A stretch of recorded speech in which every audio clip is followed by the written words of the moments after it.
going to take off my mask because, and I do it every time I take it off. I have to remind everybody that I'm taking it off because I don't think a lot of people recognize where we are. Good morning, everyone. I don't think a lot of us recognize where we are as a country. And before I even go into any order of precedence or any of those things, I don't think a lot of our people in Jamaica, North Central Clarendon, New Lonsdale, recognize that since March 2020, a majority of our students, especially in our communities, have been disconnected from their schools. Not just disconnected in terms of technology, but disconnected socially as well. But I'll do what I'm supposed to do protocol-wise and then get back to that. Thank you to all the persons who are here today. Principal Little, thank you for inviting me. The board chairman who had to leave. Mr. Richardson, who's not here, and his representative, thank you very much for that inspiring story. Mr. Hogan, thank you for that amazing introduction. I still don't believe it when I hear it. From barefoot and donkey to law school. My grandmother, who can't read, who died, God rest her soul, probably believed it more than I did. But thank you very much for welcoming me. And I am standing here not as a politician, Ms. Little. I'm standing here as a community member, firstly. And secondly, as your Minister of State in Education. And thirdly, which is the least important part of my resume, a politician. Because politician means different things to different people. I don't like that word anymore. I don't call myself a politician. And it's not because politician is a bad thing. It is because we are so corrupted with the whole idea of politics in our society that the minute they hear somebody say politician, they have a negative feeling in themselves. But back to what I was saying earlier. I don't think a lot of us realize where we are as a society and as a country. I think we take it for granted. I see people parking car on the side of the road and climbing hill and going to bush to the party. Just to break curfew. People close the bar front and run at the back and drink around. Just to break curfew. Thousands of people have died because of COVID. Jimbo, who's my good friend from Versailles Hotel, died because of COVID. He was unvaccinated. There are people in your communities, in your churches, who have died because of COVID. And here's the worst part about it. Who is dying? Rich people are not dying. Probably one or two of them. But they can afford to go to Miami. And they can afford to buy an oxygen machine and carry it in the yard. The people who are dying are poor people, old people. And the thing is, it's not COVID alone killing them. When COVID people take over the whole hospital and there's an accident, or somebody gets a stroke, or somebody gets a heart attack, and they don't have no bed, what happened to them? But yet still people say the vaccine and the mark of the beast. The mark of the beast is their negative attitude towards their fellow men and their selfishness. That is the mark of the beast. Because if it is that COVID is the mark of the beast, that means the rapture would have already passed. So you wouldn't have to worry about COVID anymore. You have a bigger problem coming up very soon. I used to be star in a Bible school and so I know what it is. So, I had to say this before I say anything else, because we are about to embark on one of the most significant vaccination programs of children beginning on Saturday. And we know a lot of parents are not going to send out their children, but they're going to want them coming up the classroom and infect other kids with COVID. And then they're going to say that they have a right to do it. What about my right to life? And it segues into the important part of why what we're doing here is so important when it comes to leadership. We're lacking leadership in many communities. People want Prime Minister to lead and MP to lead, but I can't lead a yard. So a lot of us have given up leadership of our children to the TV or the tablet. And the reason why things like this are so important that we're doing today is that we need to take back the leadership of our children from the technology to the personality of the mentor, the personality of the caregiver, of the guardian. Because TV can't grow picnic. Because think about this. Majority of the men in prison have been abused. You go into the prisons and you say to them, why mother used to kill me with it? Corporal punishment. As a matter of fact, I think it's worse than corporal punishment in most sense, because sometimes you're walking through communities and you hear this screaming, it sounds like torture. Most suicides in the world are men. Think about that. Men kill themselves more than any other sex. I think we only have 2 women. Are a very small portion of suicides in the world. Most murder suicides are perpetrated by men. Most accidents on the road are caused by women. Most murderers are who? The most murdered people are who?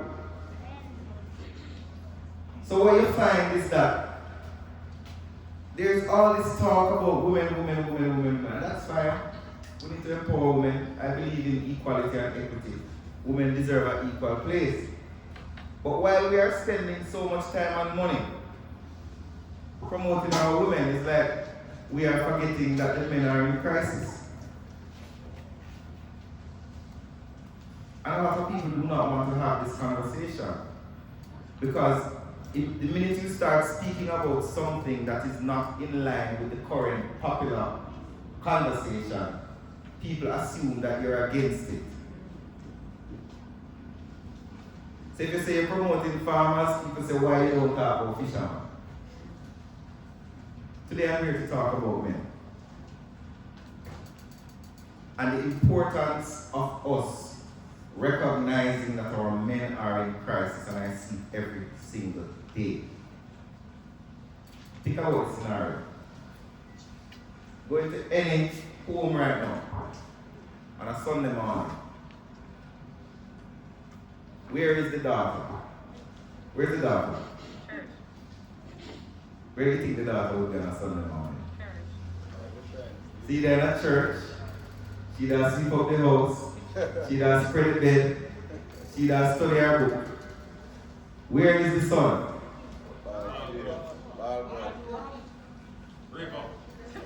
And people say, oh, you have a little boy I wash plate, you're telling me that girl. Oh, you have him a clean house, but man not supposed to sweep out the house.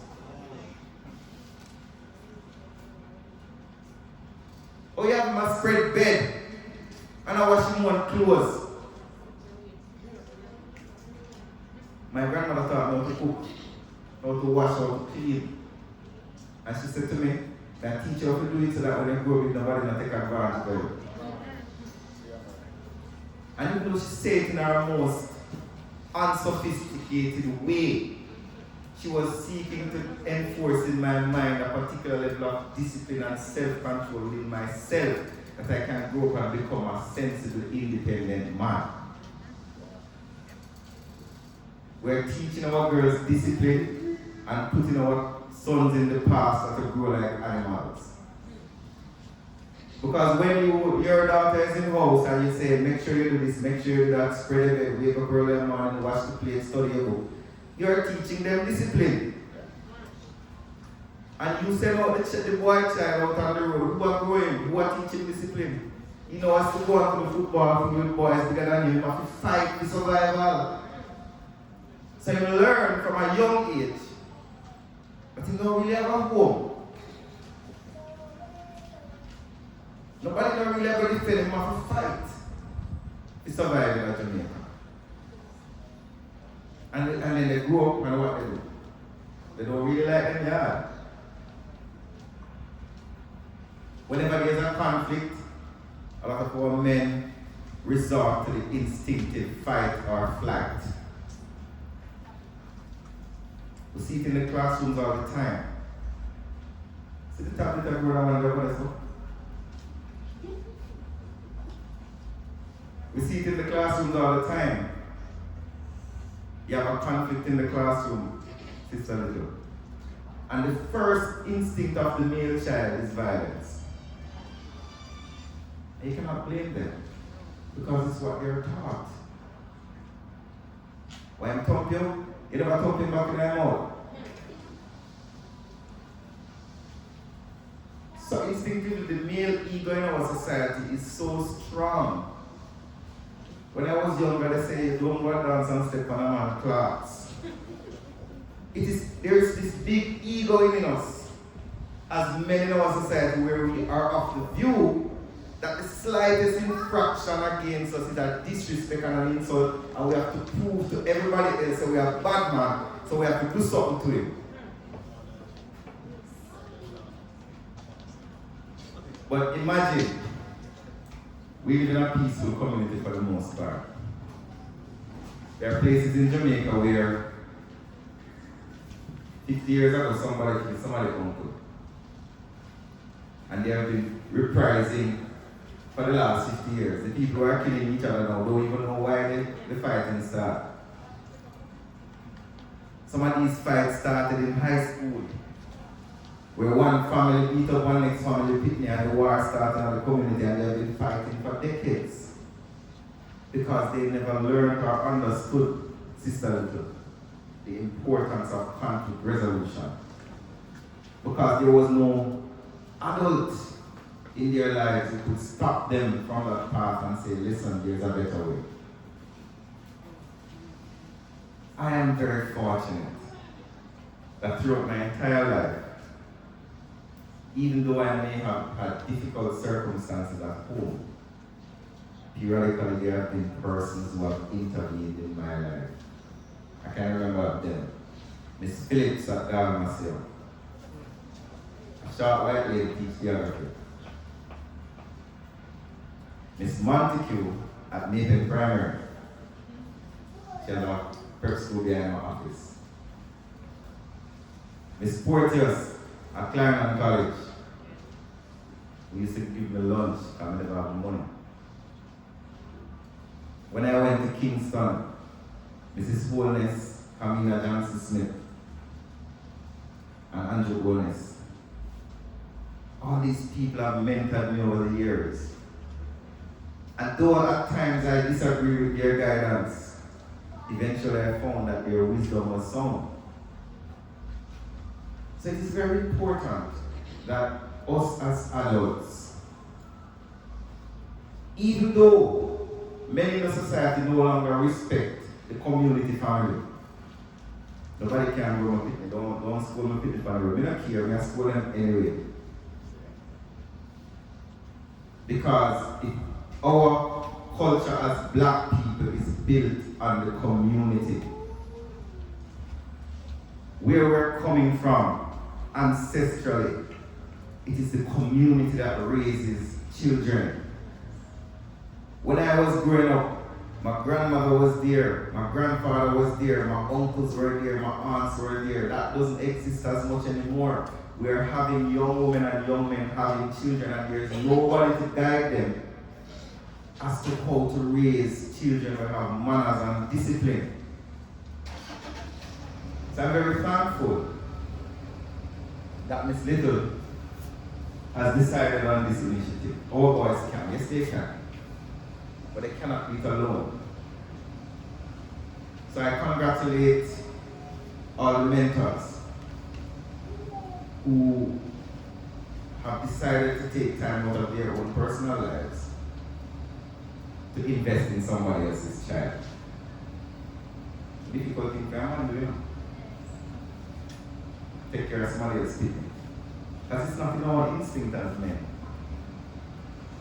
We have seen many occasions where a facts like that, not true. So for men to rise up and say, me I going to look out for somebody else's people, one next man people, I think that is extremely commendable.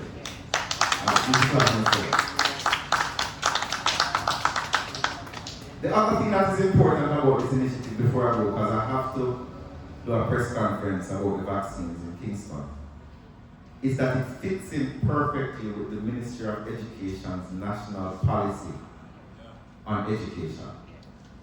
So in November this year, my section of the ministry will be launching a national mentorship campaign. It will start with identifying some young people who are either at risk or in trouble. And we pair them with people of success who can be inspiration, who probably have a little bit of change, who probably can help with some school book and everything there. And we're going to expand it every year. Our plan is to have 500 in 5 years. Because the biggest problem we have, I think, is when I was campaigning to be MP, somebody sat me down and told me why it was important for me to win. And I never thought about it. He wasn't a laborer or a PNP, he was just somebody who knew me from when I was a child. He said to me, everybody who come from Woodall and get successful never come back. I can call names what I want. Woodall is probably not central, generally have some of the most successful people coming out of it. Head of GFF, former Attorney General, head of the Senate. We can name them. And some of you know them too. And the person said, people hear rumors that great things have come from Woodall, but they've never seen it.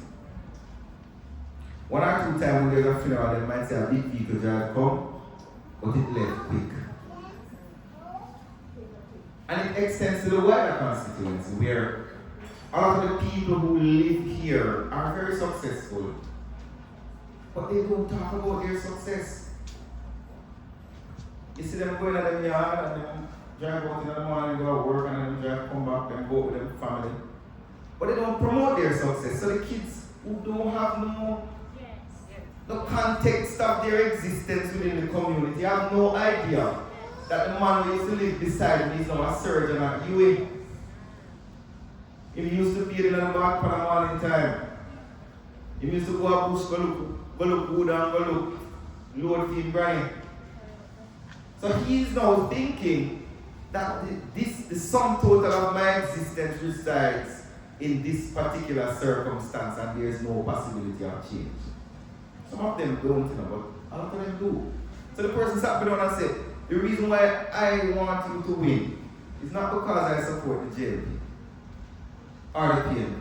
It's because your victory will demonstrate to people that it is possible to come from nothing and become something.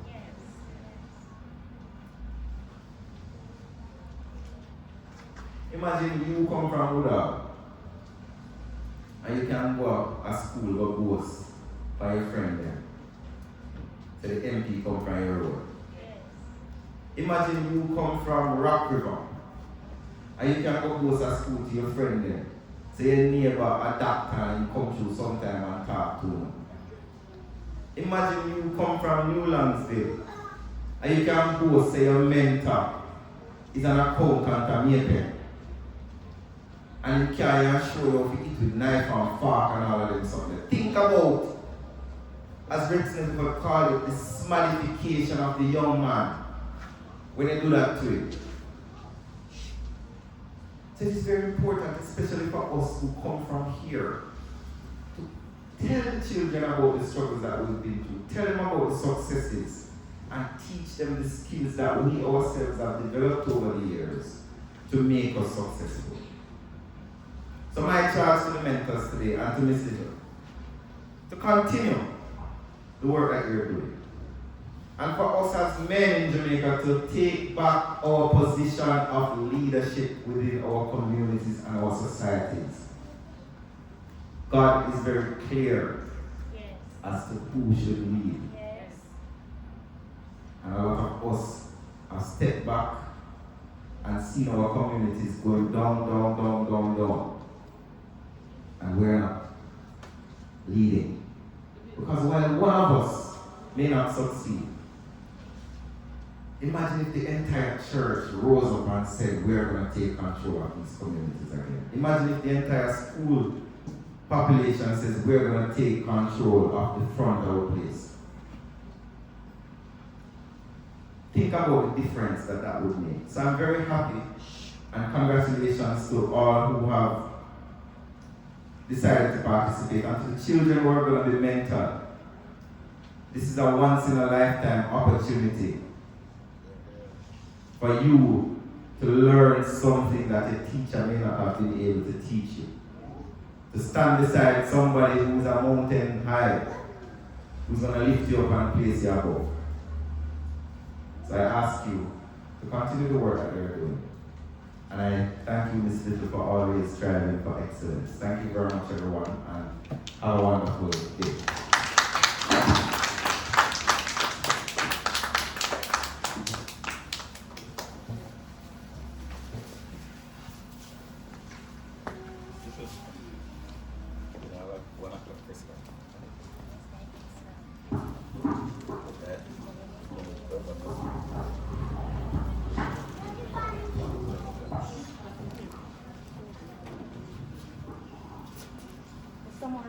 Yes, ma'am.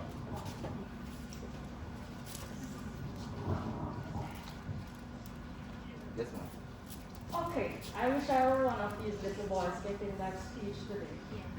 Quite, what's the word? From barefoot and donkey to law school, very impressive. And thank you so much for joining us here today and leaving your mark on us. And I'm certain that it did not fall on deaf ears. It is even one of them must have got the message today. Thank you so much for coming, and here's a token to show our appreciation. Thank you very much. Thank you very much. Thank you.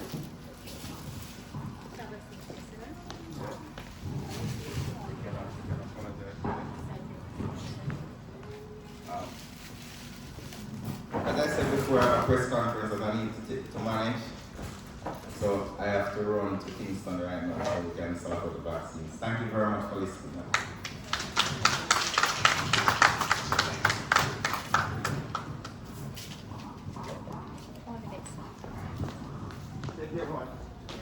Did you enjoy the presentation? Yes. It was a good message, sound message, and I sat there and I heard every word. I see my accountability partner, that lady over there. Children, you have a mentor, you're getting